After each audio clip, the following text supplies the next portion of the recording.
So I want to review the concurrent episode of South Park Sickofancy. And I do want to say that this is the weakest episode of the series so far. And I really think the ultimate goal of this episode was to take Randy Marsh out of Integrity Farms. And I also feel that the goal of this episode was, what's the theme? And the theme of this is really giving people what they want. And for a long time, people have complained about Randy Marsh being in Integrity Farms. They said that flanderized his character, which is another way of saying that his character becomes a running gag, that he's a pot farm owner. And there's a reason why Tolly works there. There's a reason why his mom, and his wife, Sharon, is just a big bitch about him working there. And then I think that they kind of have Satan and Donald Trump at the end of the episode to say, well, obviously, South Park flanderizes other characters. Like Trump has become flanderized, Satan has become flanderized as his lover, and then you don't know if there's actually maybe a serialization because they've been featuring Trump a lot. Satan and Tally talk about not being able to escape the White House. So one thing that was also criticized by South Park was when they did the Memberberry season, and they also had a serialization plot line, So maybe this is about, be careful what you wish for, you may just get it. Or maybe there's a lot of fan pleasing in this season, really, because that's one of the issues in our culture is gratification. And one thing that South Park does is that they kind of talk about maybe the sociology, psychology of people, and people want instant gratification nowadays. And you're kind of almost seeing in this season, the first episode talked about Trump, the second episode talked about the ICE, because people want South Park to talk about these things. In this episode, they give you what you want with Randy leaving Integrity Farms. So I'm going to do the episode breakdown, and mind you that sometimes when I do these breakdowns, it could be 20 minutes, it can be 30 minutes, it can be 40 minutes, because, it's just like a poem. I try to analyze every scene, every line, really. So I explained what the theme is about, giving people what they want. First of all, it opens with Randy Marsh, Integrity Farm. You see a bunch of Mexicans working on the farm. You get a smile on your face. You know what's going to happen. The IC pulls up, and they remove the Mexicans. And the thing about this is that this is continuity from the second episode. So it's kind of give you a hint. Is there serialization that's happening? Is there going to be an episode where all this stuff comes together, or there's going to be a plot line saying, okay, all the episodes are connected, there's a plot line to it. That Randy Marsh chases the ICE trucks, and he says, Vance, he says, you sons of bitches, those are my Mexicans. So it is a joke because, obviously he calls them, my Mexicans. That's a very racist term. Very objectifying, she's my hoe, she's my woman. Those are objectifying terms, that's my Mexican, that's my Mexican. He goes into the house, and if you look very closely, somebody pointed this out. This is almost like a, Easter egg that Sharon, Stan, and Shelly are working on a puzzle. If you look closely, it's actually a Casa Bonita puzzle, and I'm going to talk a little about that in just a second. He says that there's new rules and they have to shut down the farm. So I think maybe the joke is that maybe Casa Bonita is going to be shut down because they have a lot of Mexicans working there. Because, there could be a meta joke there. And then also, their restaurant is in pieces. And they're putting it back together in this puzzle, really. So maybe it's a metaphor for saying that they're struggling with Casa Bonita and they're struggling as restaurant managers, because obviously managing a restaurant or being a CEO or owner of a restaurant is a lot of work, really. So maybe it shows that Matt and Trey are balancing too much between South Park episodes and managing that production, and then also just managing Casa Bonita. And then he says, there's new rules, and they're shutting down and they have to shut down the farm. So I think this is also maybe like a joke saying that maybe there's going to be new rules to censor South Park. Because, just remember, they had prohibition and then they removed prohibition. There could be freedom of speech rules altered and changed, any in the U.S., just remember, anything can become an amendment. You can bring back slavery if you wanted to. It all just really depends on amendments. So maybe this is another way of saying, hey, maybe there's going to be Trump was going to make some rules, or other people are going to make some rules to censor South Park. Or maybe there are going to be rules about like lawsuits, and satire and parody is defamation lawsuits, type of thing, really. So I think that this could be kind of a joke by saying maybe Trump is going to try to change some rules to censor South Park. He says something like, like he talks about the marijuana farm, and then they say his family says, marijuana was your dream. We all had your back, and Randy says this thought it would pay off, really, and I think that this is a meta joke. This is like Matt and Trey saying, "Hey, we thought that you guys, the fans, would find Randy owning a weed farm funny, really," when a lot of people complain about this. So it's a meta joke, but it's also kind of like the Flanderization. It's the gag that we see where Randy is a pot farm owner. Sharon and Stan and Shelly are all pissed that he doesn't care about their feelings. So it's kind of been a running gag, like Conway Twitty. It's just the same old shtick, really. So they're kind of making fun about like how it's the same old it's the same gag with these characters. So the next scene is Randy wants to get a relationship counselor. Sharon's proud of him because it shows that he cares about their marriage, and he uses ChatGPT, so she's very just pissed off, really. And ChatGPT calls him the smartest person in the world. It's a female voice because obviously people are more attracted to the female voice, Freudian themes, like the woman's the mother. Traditionally women are very valued in the sexual role. And then women get jealous of other women if they have a voice that's youthful or sexy, because there's a sense of, Sharon's kind of has a scratchy, and she's an older woman, really. So she made me feel some female jealousy, and she does that because it's talked about a little bit later. And really ChatGPT is kissing his ass, and it's later foreshadowed that Randy wants to have a new vision for his weed business, like do his weed and pot business in different ways. And his idea is not good. Like, how do you go from a pot farm to a tech industry? ChatGPT supports him, but honestly, there's no way to kind of translate that. Like, one is a product that you smoke. How do you take a product that you smoke and turn it to a tech industry like Apple?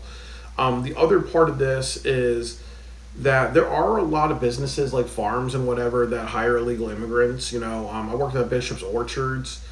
I'm not sure if they did that, really, but I don't know. But I remember in high school there were a lot of migrant workers, so you don't know if you don't know if they're legal or not. You would have to do research. But the other part of it is there are businesses, there are industries, there are farms, there's other things that are closing because of new laws, really. So that also happens, just like with COVID and other things like that. Like, certain industries get supported by the government with the bailouts and with grants and with people getting money from the government. And then there's certain businesses that fall apart, really. Like, government has a way of supporting businesses and knocking down businesses. So there's a lot of smaller farms that are being closing because they're losing their illegal workers and other things like that. But obviously, people should be paid. People should be coming to the country legally, and they should be paying taxes and doing the right thing, really. So it's good to make sure things are done right, really, because also people get exploited by coming in illegally and not having good wages. But it's also a way for companies and organizations to run their own farms and have more of that market, really. So removing illegal workers is a war against small business, because some small business may rely on illegal workers. But like I said before, it doesn't matter. People should come to this country legally, because if not, they can be exploited. They can be working dirt cheap on farms and whatever, to earn their keep, really, and that's not a way to treat people. It's slavery in a different form. let's get back to this. The next scene is that Towley gets on the chat GPT and he's talking to it. So you kind of get a little thrown off, really, because it's like, is he talking to his girlfriend or his wife? Because he has an ex-wife, I believe. He's married. But then you realize, oh, well, it's chat GPT. So it's almost like how some people use chat GPT like a relationship partner, such as in the movie Her. And also, he talks about wanting to be a movie director, and ChatGPT says it's easy, but it's very, very difficult. As somebody who's tried that myself, that's very hard. There's a lot of egos, there's a lot of money, there's a lot of just raising money. There's a lot of people, like as I said, you can have a day you can spend $10,000 on a film shoot. Your actor may get sick, real, or your actor may get in a car crash, or your actor may say, fuck it, I just don't want to do it today or whatever, and then that goes down the drain, really.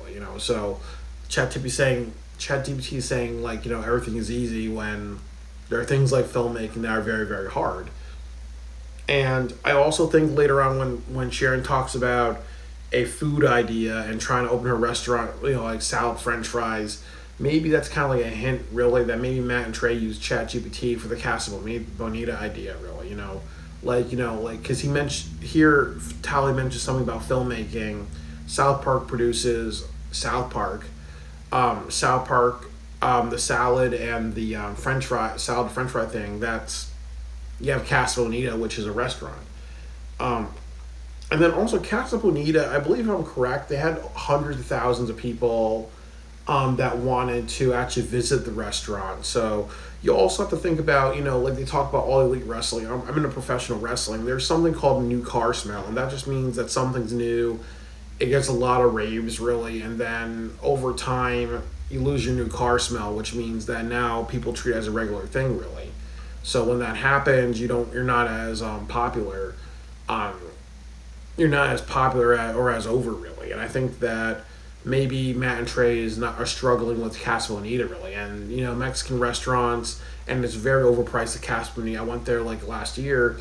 That is not sustainable, and I think that's the word. Is it sustainable or not? Because they're gonna if it's not sustainable, it's gonna shut down again, and then people are gonna learn, and then they're gonna learn the hard way. This is why projects like Casa Bonita are not good investments, because most people would not want to go to a Mexican restaurant and spend like $200 there.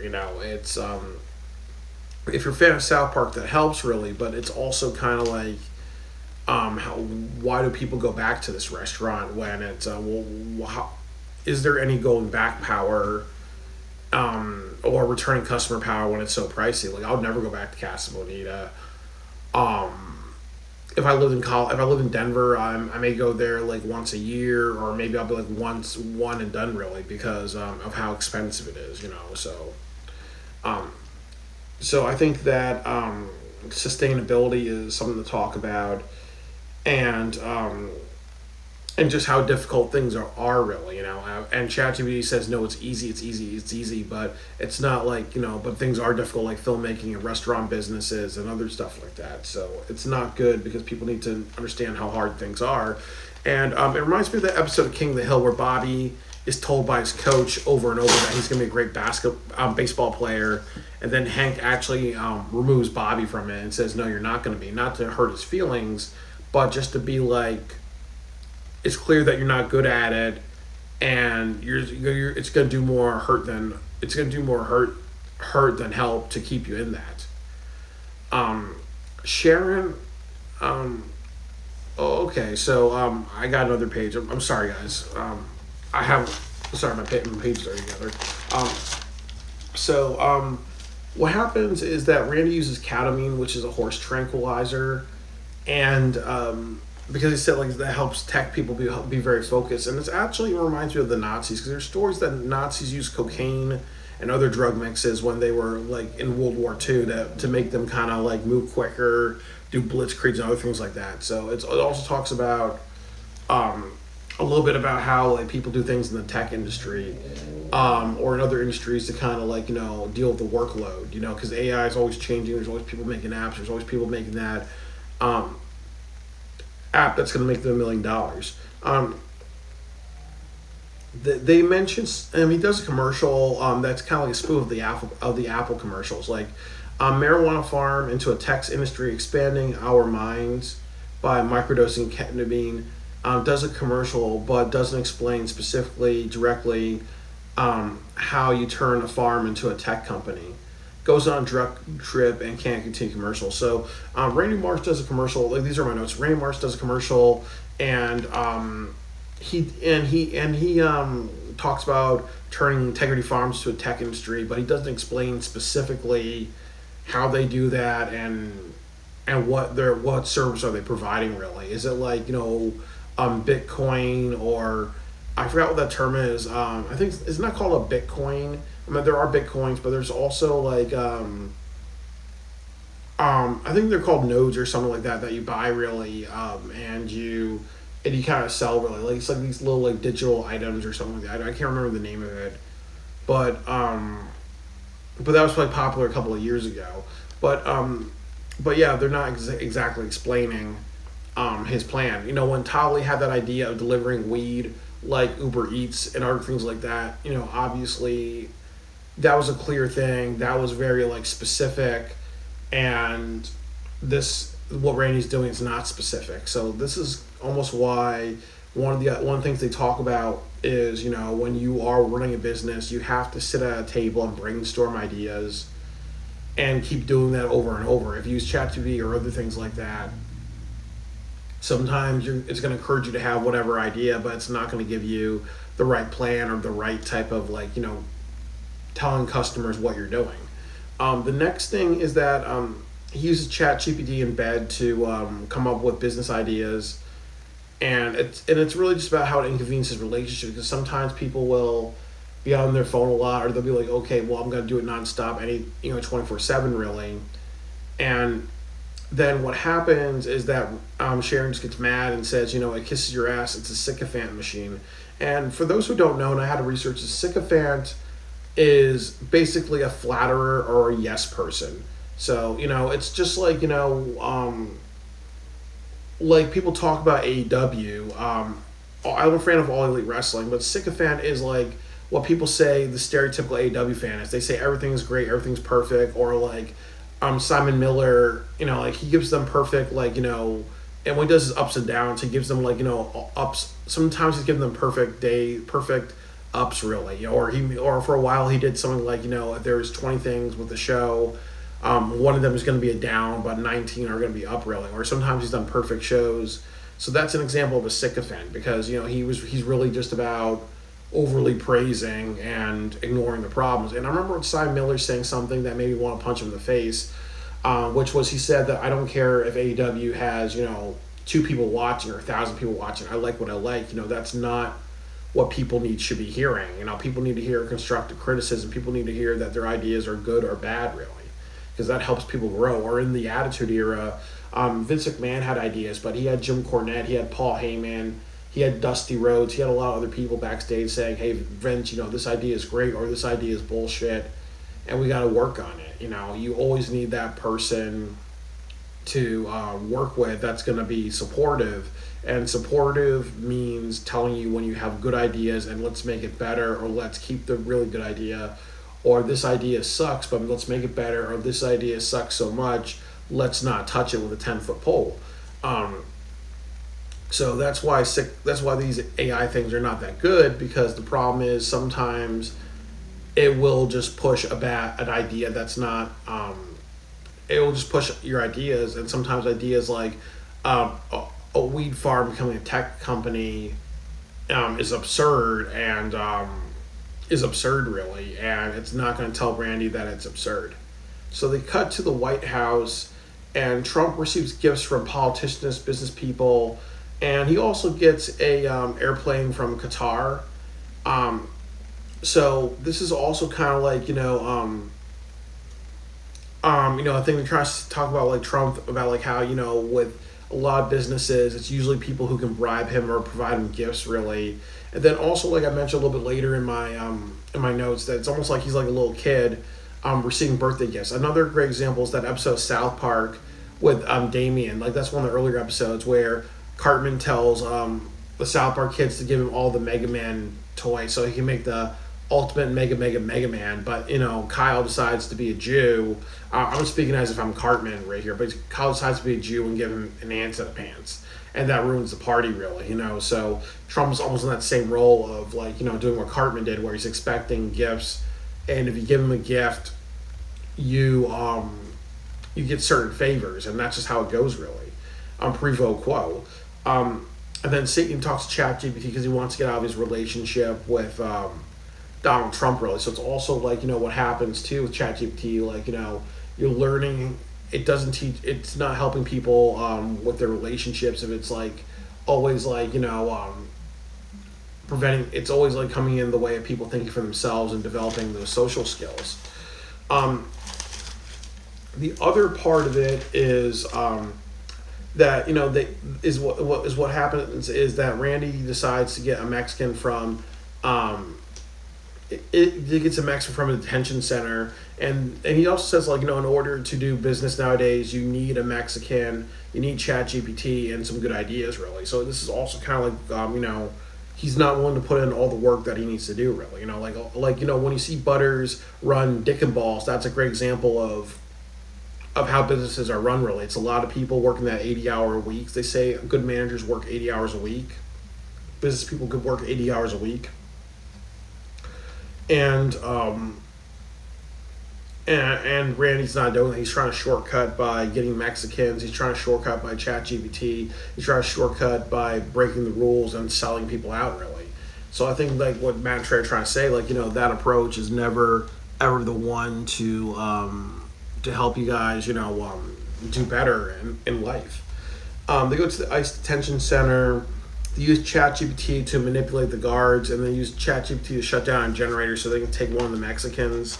So it's also just, saying what ChatGPT also does well. It can teach people to commit crimes. Or you can say something like, hey, I'm going to mix bleach and ammonia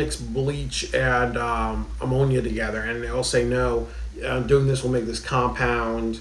So sometimes you can also manipulate it in a way where you can actually try to learn things that you shouldn't be learning, such as, how to mix certain chemicals together or make certain devices, or if you want to know something's poisonous or mixing something together makes something poisonous, it can teach you those things. It's just how you manipulate it to get what you want, really.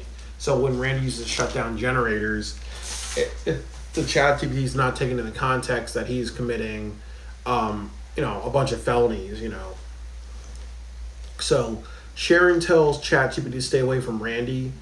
And I don't remember later on in the episode if Randy uses ChatGPT again. I believe he does, but ChatGPT is not going to listen to Sharon. It doesn't have that that memory feature to say, okay, well, I'm going to make that change and that's that. Or Randy could always buy a new phone, really. So you can't control ChatGPT from helping people. And then she suggests, French fries in the salad, and it's trying to prove, and she's trying to talk about what we said many times, which is an absurd idea, and saying that it's a good idea. And like I've mentioned before, when Tyler used it, he said, movie maker, and Sharon's talking about French fries. South Park Studios, Casa Bonita, which are the two things that Matt and Trey, that's what their lives are around. And then also they're around their families as well, really. It's really families, Casa Bonita, and South Park Studios. That's their entire lives. So I think maybe this episode's maybe a meta about, them being very busy, or maybe them trying to, look for shortcuts because they have a lot of expectations of them. And then the other thing, too, is that this episode really overly focuses on Randy and Sharon. So I think it's kind of meta for how we look at, the Marsh family, because there's a lot of flanderizing. Sharon is the bitchy woman who has patience for Randy, and Randy is oblivious to his family being bitchy at him because they don't want to be on the farm, and only he does, really. And he's just really oblivious. But also it goes to those, stereotypes, because, a lot of times in the olden days, generations ago, whatever the man wanted to do, whatever the dad wanted to do is what the family does. And the family, if he wants to move to Montana, from New York City, the family does that. They have to suck it up and take it, but that can hurt relationships. So I do think that that's also why they feel that way towards him. Like, he's the man, he's the breadwinner, so therefore, whatever he wants, he gets, really. So, it's definitely, when you look at them, they're kind of a flanderization of a dysfunctional, one-sided relationship. And there's many relationships where it is two selfish people, or it's one person wanting to get their way and other people just have to ride along with that. And then also, I'll talk about this a little bit later, but Trump and Satan are flanderized because Trump has been appearing every single episode as he's supposed to be Saddam Hussein from the earlier season, and Satan's supposed to be in the role that he was in the earlier season. So it's almost like saying, if you have an issue with Sharon and Randy and Stan and Sheila being the Marsh family being flanderized, well, there's other characters that are flanderized as well, really, or they're kind of almost in repeat mode. Like how Cartman is always going to be that a more edgy Archie Bunker, and how Mr. Garrison is always going to be that emotionally is always going to be like a lighter version, and a sex positive version of Eric Cartman. So Tolly Goes to Washington. That's a joke of Mr. Smith Goes to Washington. I'm not sure what that film was about. I know that's a famous Jon Stewart film, but I believe he wants to go there to just change politics and be ethical and whatever, really. And unethical things happen to Tolly, so it's kind of almost like, maybe a play on that. Like Tolly thinks he can change Washington or help his company, but that's not how things turn out for him by the end of the episode.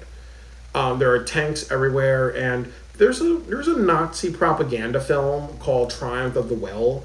And so it featured a bunch of tanks, and no, it featured a bunch of like people marching in formations. Like Star Wars actually took the ideas from that. So a lot of this reminds me of Triumph of the Will. Then also you see a lot of North Korean parades with military tanks, or in the Soviet Union they would have like Mayday, I believe, where they would have like their missiles and military parades. So when you see all these things, it kind of makes you feel like you're in like a dictatorship. And then also it goes back to and then also too, like I've said, that you see a lot of like monuments with Donald Trump's face on it, like almost like like they're really saying that he's a dictator. And then you see a lot of the statues with a small penis. So it's kind of like, as I said, it's a joke that carries over from the first episode of this season, really. The next thing is that you see Trump get more gifts from people. Like I said, people have to bring him a gift. That's a bribe or pro quo. And most of the time, because I worked in government jobs, really, if people mail you a gift, you're supposed to deny it, especially if you're a politician, but Trump doesn't do that. And like I mentioned before, it's similar to Cartman's birthday, where he keeps getting gifts. And then Towley gets sold out by Randy, and that happens a lot in a lot of businesses, where people are taken advantage of, people are sold out, people are sexually exploited, or people have good work ethics and they're exploited, or people find weaknesses in others and say, "Oh, well, you're naive," and they'll take advantage of you. I remember when I used to do filmmaking, I used to help out former friends real of mine, and sometimes they would go outside, have a conversation about me, and they said, like, we just went outside and we just had a talk about how we're going to use you.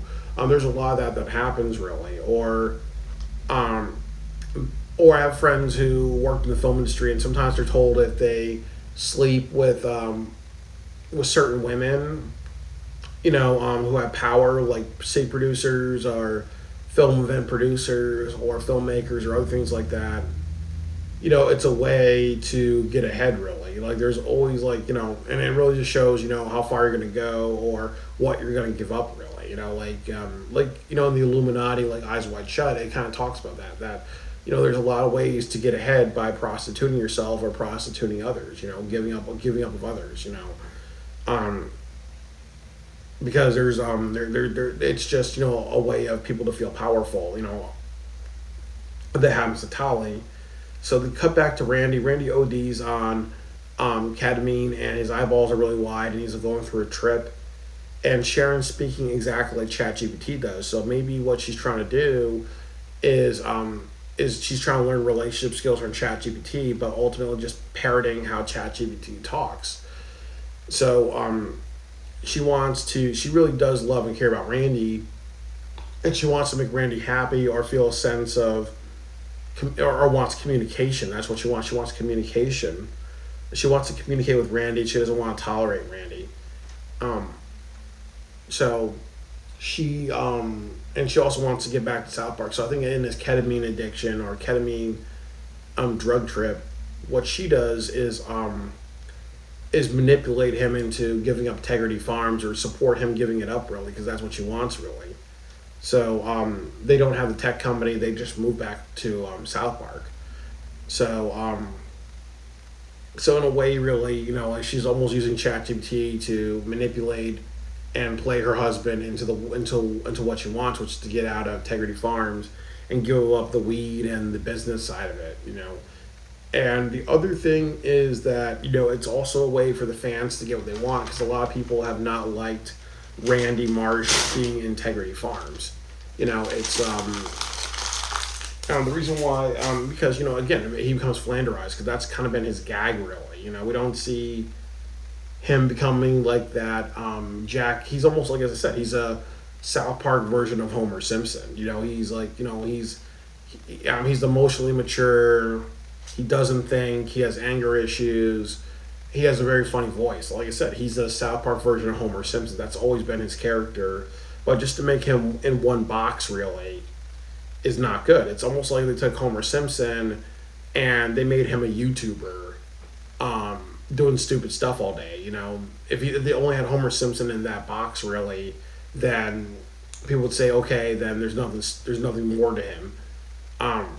Because Randy definitely has a lot to offer as a character. Like in later episodes, he has a bad relationship with Stan. There's alcoholism in his family. You really don't know. His father clearly shows a lot of issues, so you can kind of dissect how Stan's grandfather was, and what type of person, and maybe what type of childhood Randy had, to make him the way he is. The other thing I want to talk about is that Randy, when he comes out of his drug addiction, out of his trip, really, he says, "Where's Tali?" And he accuses Tali of all the bad behavior that he was doing in this episode. And that usually happens in psychology, where there's people who don't take accountability. So it's almost like they do a bunch of bad things, but then they say, "No, I didn't do these bad things. You did it," or they put on other people. So it shows his narcissism. And it shows his inability to take accountability. I've met many people like that. So it kind of shows, also too with Randy, that he may have some narcissism, personality disorder, or extreme insecurities. And I think that's very true, and a lot of defensiveness, And part of being defensive is you cannot look at your own behavior. How he's kind of made his family frustrated for years and years, and the fan base frustrated years for years, really. And then they have this spin-off spoof at the end of the episode called "Hey Satan," and that's kind of what I said, about how the fans got their way. Randy is not Flanderized. He's not the pot farm guy anymore, but Satan and Donald Trump are Flanderized. As I said, Satan is basically Saddam Hussein's bitch, and Donald Trump is a copycat of Saddam Hussein. And they say that there's no escape to the White House, and that's also kind of like, is that serialization? Is there going to be like this long plot or story about how people cannot escape the White House? And the reason why that's bad is because when they did the member berries storyline, people just didn't like that because they said it's too repetitive, because it's the same jokes. It's people talk about Trump over and over, and the election over and over, and nostalgia issues over and over, really. So I think it's almost like saying, and hey, South Park does have some flanderization. They have serialization. There's always going to be some, even if we give you what you want with Randy not being on a pot farm, there's still things in this season that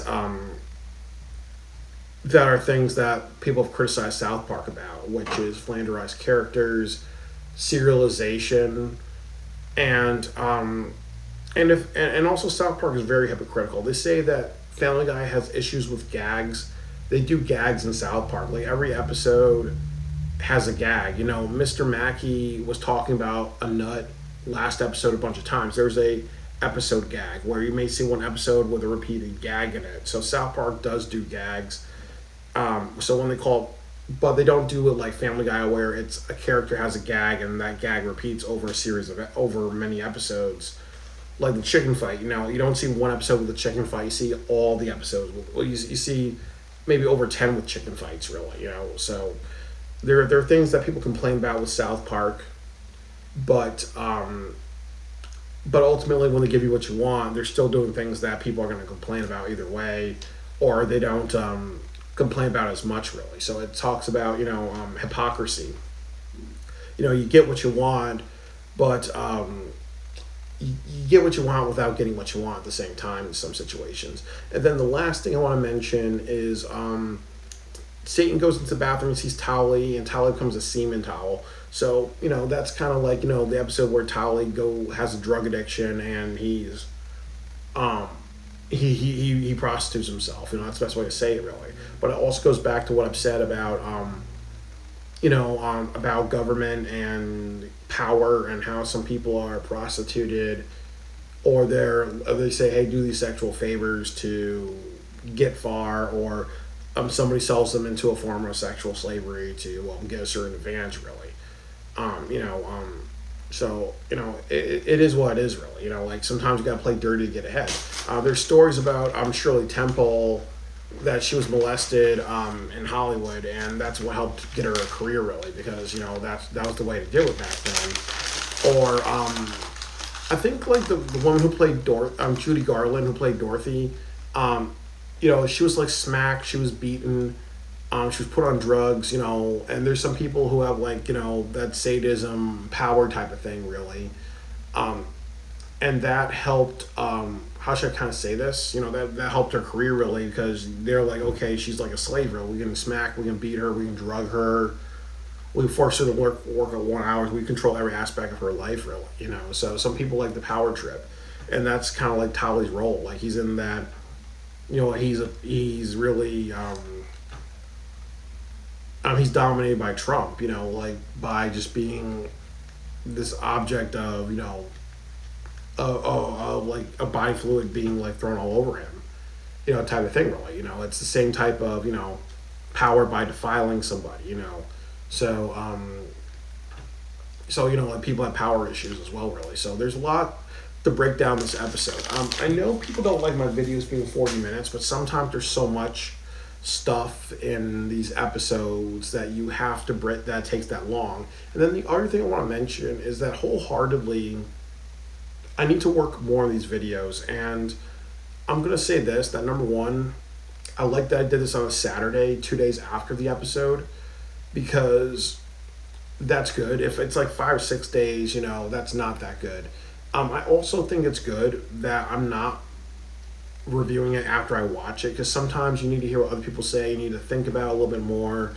I think there's a theme in a lot of these episodes, and sometimes you need a few days to think about it. Sometimes just shooting it out right away makes you miss a couple of things. And I also want to tell people who watch this whole video, what are your favorite episodes of South Park? Because I want to review all of them. If I've gotten like 700 views from the last episode, I have to move out. I have to make some money. So I'd love to review South Park and get my subscribers up and other things like that. And I like these deep analysis and my thoughts on this. So let me know what you guys think.